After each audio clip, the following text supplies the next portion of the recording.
Rise Gold's mineral rights are held as fee simple, private land.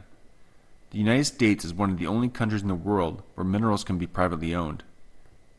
Because the Idaho Maryland is located on private land, the local Nevada County government has the discretionary authority to approve the reopening of the Idaho Maryland mine. Subsurface mining and above-ground processing is an allowed use in the Nevada County Land Use and Development Code, subject to county approval of a use permit. All of these documents are the application submitted to Nevada County for a use permit to reopen the Idaho Maryland mine.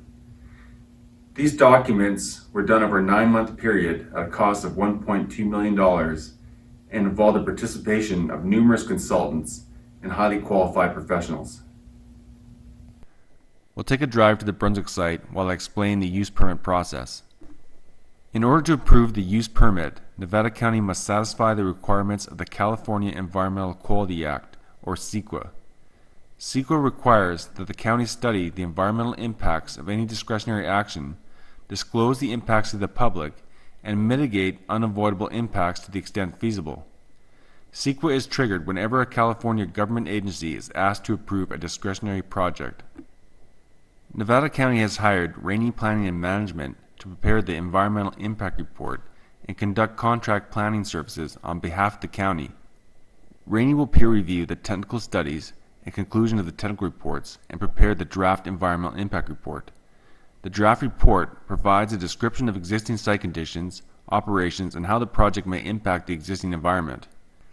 Our Brunswick site is coming up on your right. This gap in the trees at the intersection is one of the few places you can see into the site.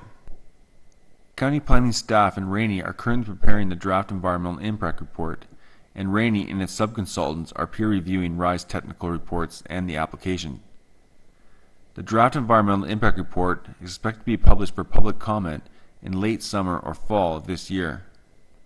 After public comments, Rainey publishes the final environmental impact report, which includes responses to all public comments on the draft report.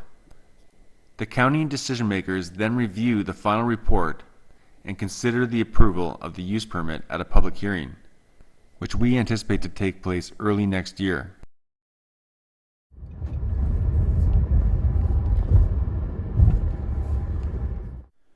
More information is on our website and in the numerous technical reports submitted as part of the application.